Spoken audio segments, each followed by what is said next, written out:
Mi prometida canceló nuestra boda a meses del altar diciendo que no estaba lista, pero todo se derrumbó cuando descubrí al hombre que llevaba meses esperando su oportunidad.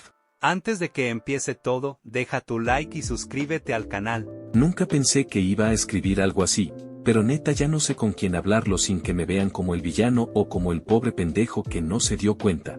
Tal vez aquí alguien lo lea y me diga si estoy exagerando o si de verdad todo estaba mal desde antes. Me llamo Daniel, tengo 32 años y hasta hace 2 meses estaba a punto de casarme con Violeta. Llevábamos casi 5 años juntos, 2 viviendo en el mismo depa y, según yo, todo iba encaminado. No perfecto, pero estable. Los problemas normales, dinero justo, estrés del trabajo, discusiones por tonterías. Nada que me hiciera pensar que la boda se iba a cancelar, y menos por la razón que me dio. La boda estaba planeada para septiembre.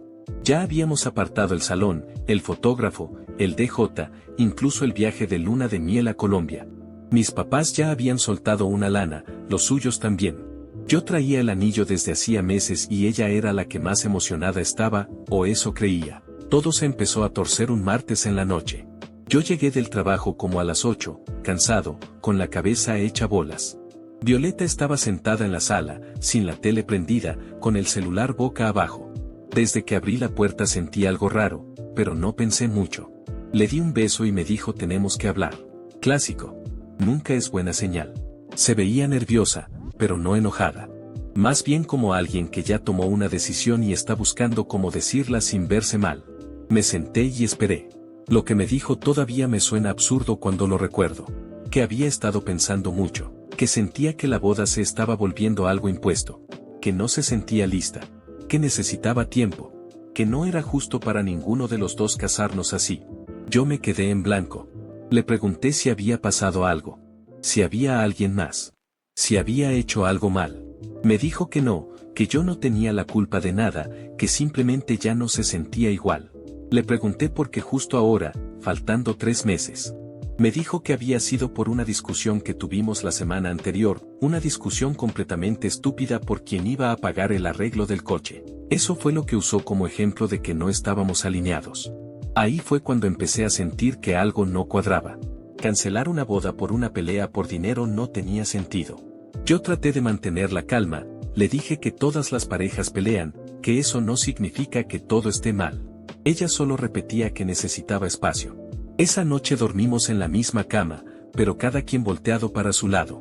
Al día siguiente se fue temprano al trabajo y cuando regresé en la noche, ya había recogido algunas cosas y se había ido a casa de sus papás.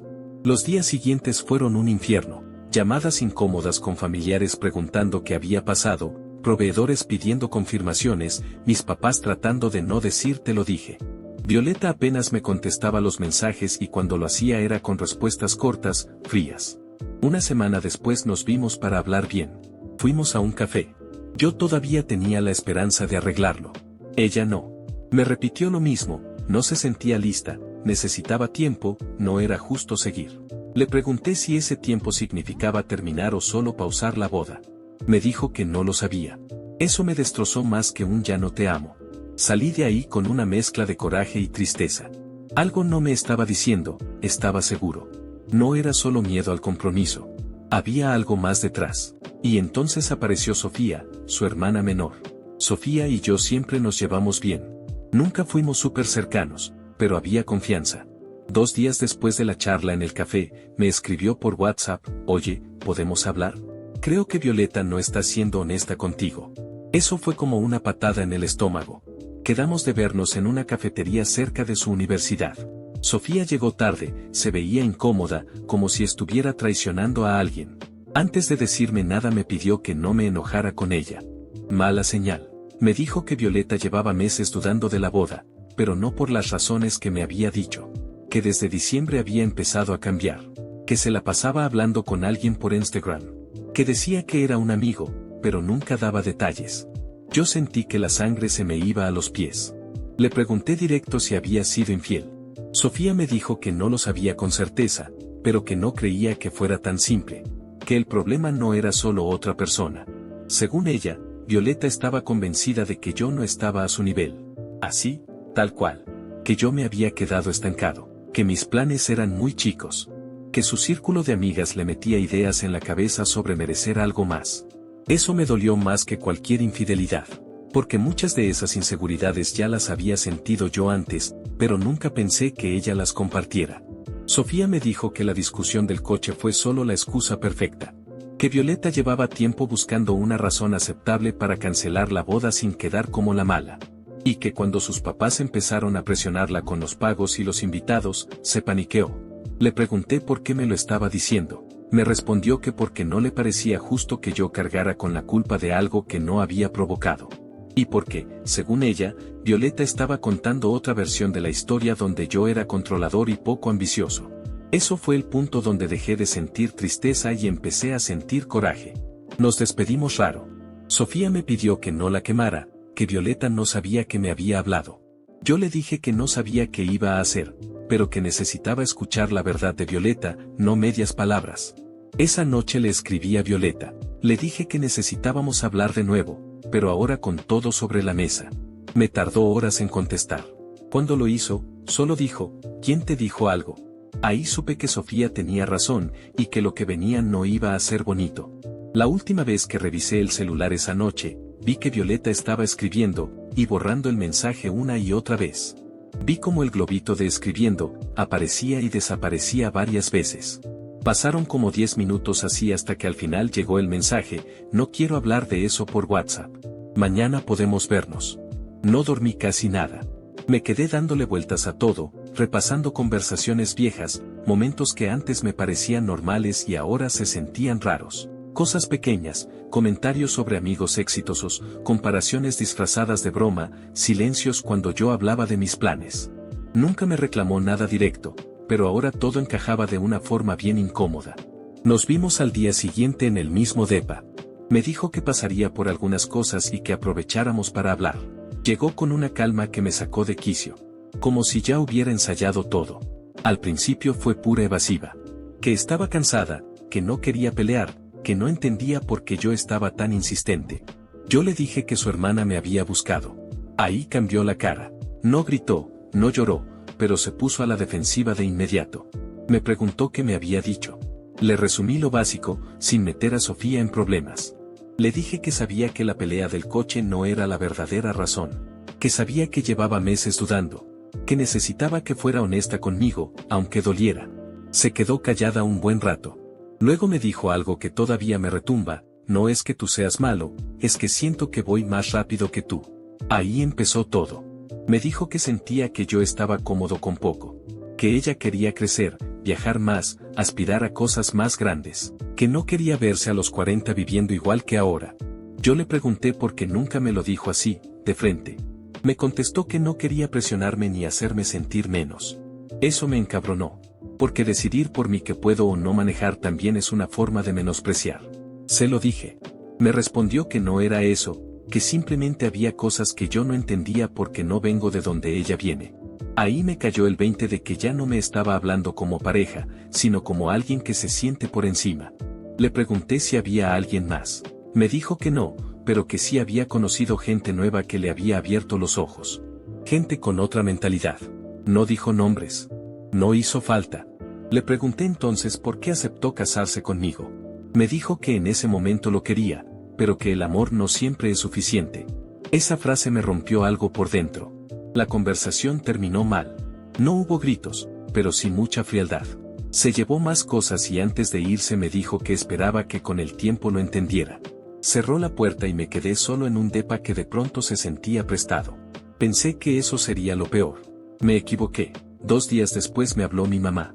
Me preguntó, muy tranquila, por qué había decidido cancelar la boda.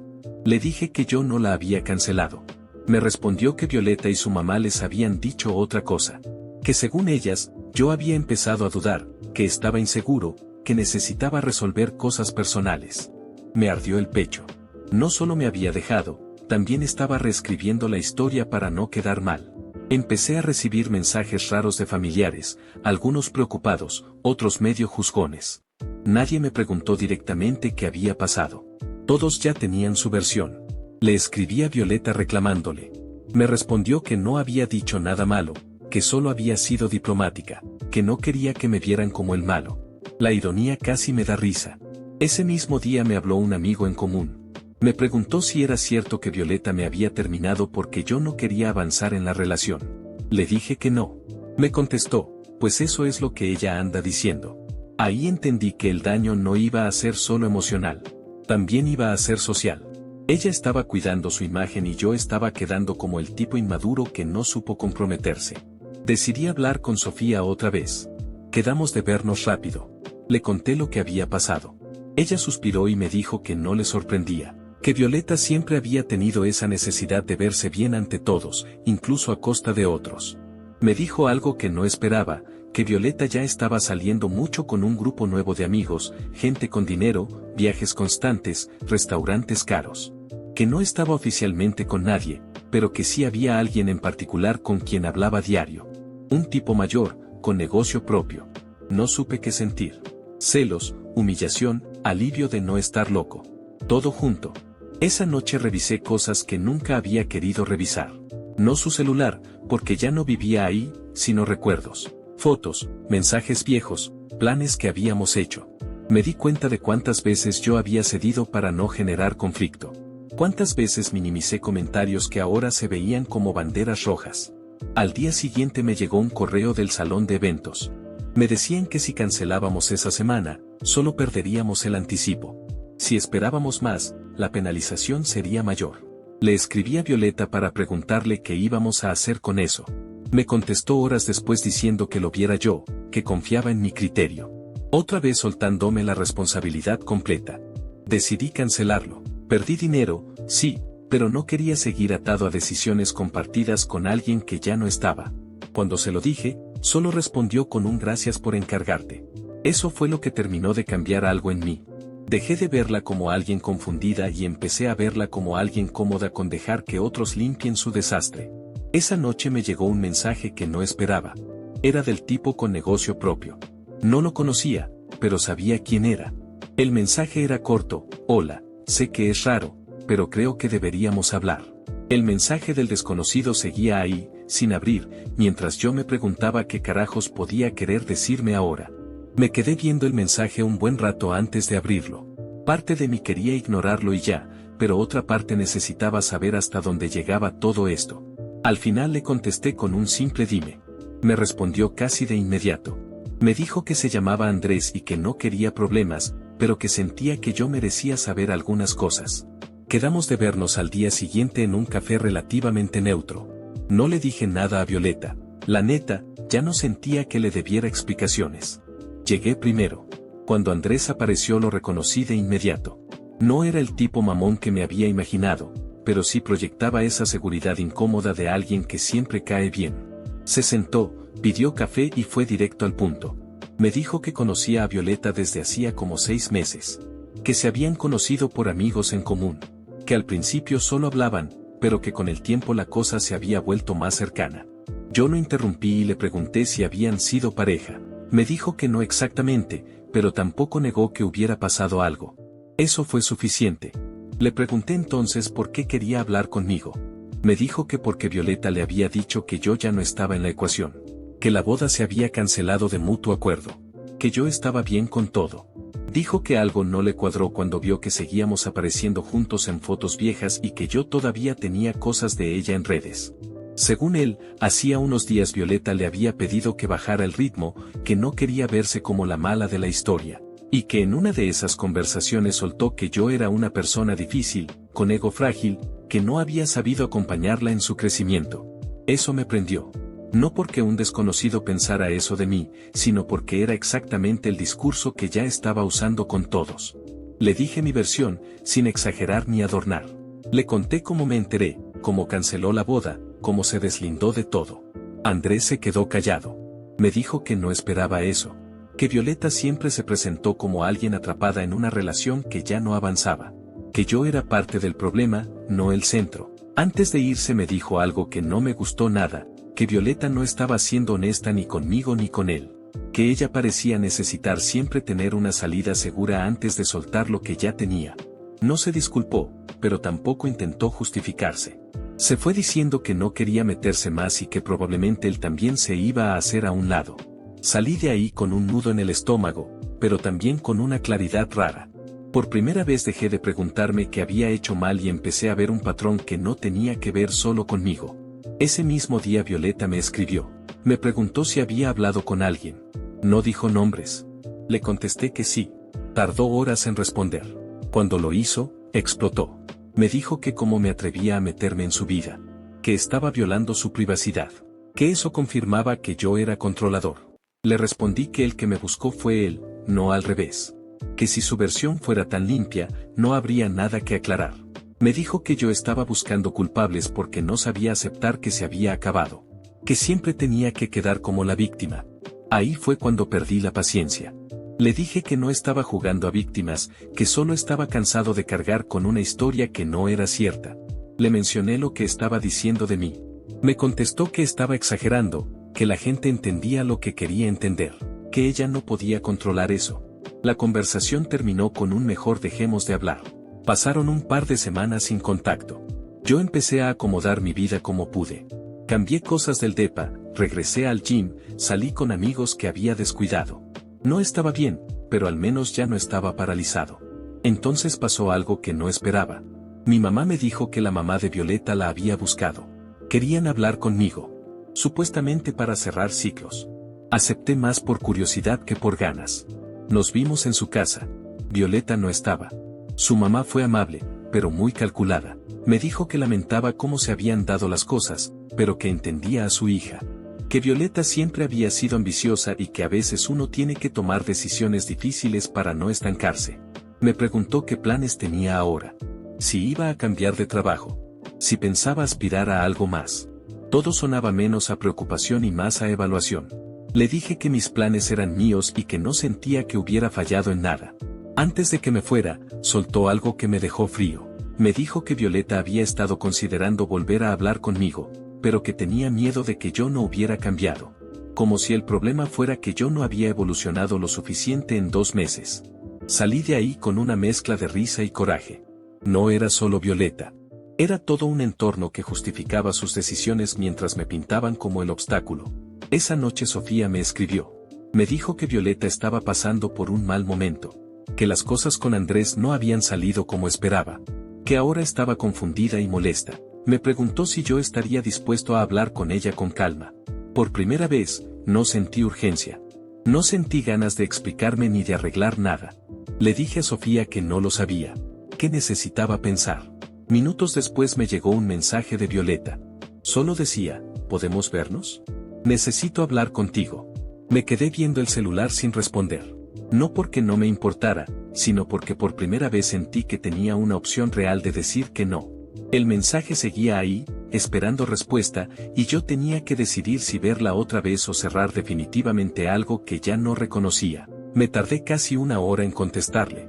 No estaba jugando a hacerme el interesante, simplemente no sabía qué quería escuchar ni qué estaba dispuesto a decir. Al final le puse, está bien. Mañana. Un café.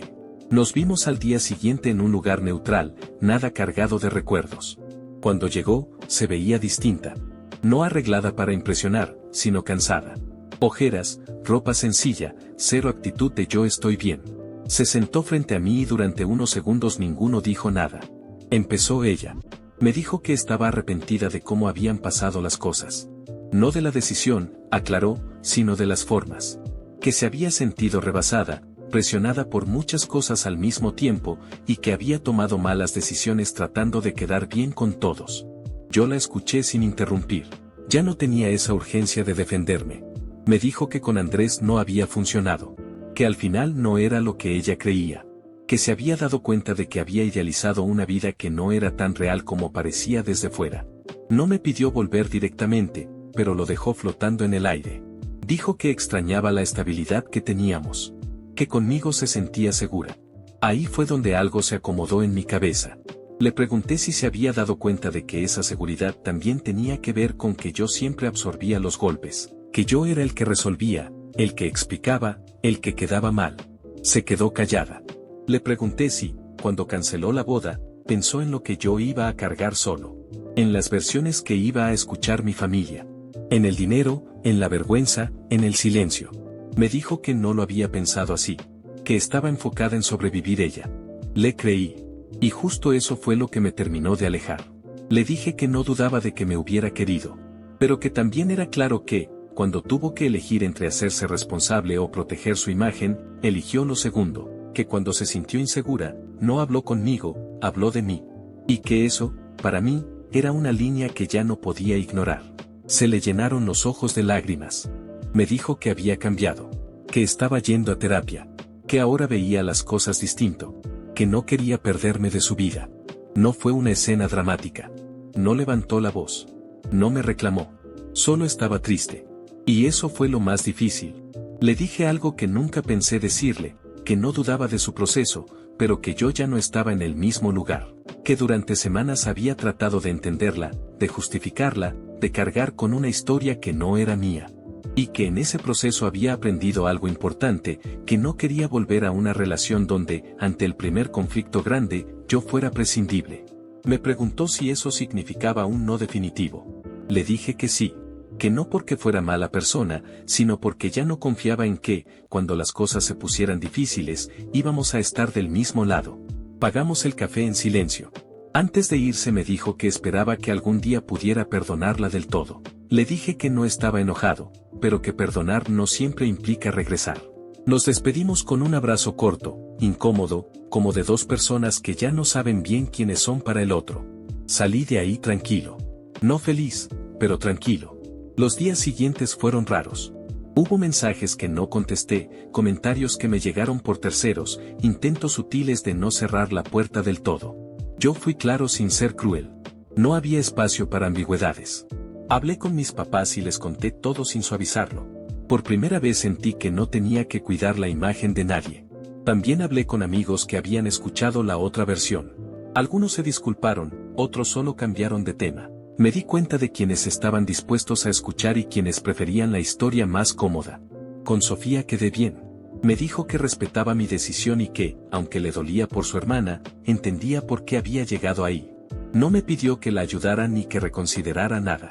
Eso se lo agradecí mucho. Un par de semanas después me enteré, por chismes inevitables, que Violeta estaba diciendo que los dos habíamos cambiado y que simplemente ya no éramos compatibles. No me molestó. Ya no sentí la necesidad de corregirla. Empecé a pensar en mí sin compararme con nadie. No porque ahora tuviera grandes planes millonarios, sino porque dejé de ver mi vida como algo que tenía que probarle a alguien más. Cambié de trabajo meses después, no por presión, sino porque yo quería. Me mudé a un lugar más chico, más mío. Empecé cosas que había postergado por estar sosteniendo una relación que ya no se sostenía sola. Un día, ordenando papeles viejos, encontré el contrato del salón de bodas cancelado. Lo vi sin nostalgia. Solo como un recuerdo de algo que no pasó, y que, viéndolo bien, tampoco tenía que pasar. A veces pienso en Violeta. No con rencor. Más bien como alguien que me mostró, sin querer, algo importante, que no basta con quererse si, cuando llega el momento incómodo, uno se salva solo y deja al otro expuesto. No sé si ella cambió de verdad. Ojalá que sí. Yo sé que yo sí.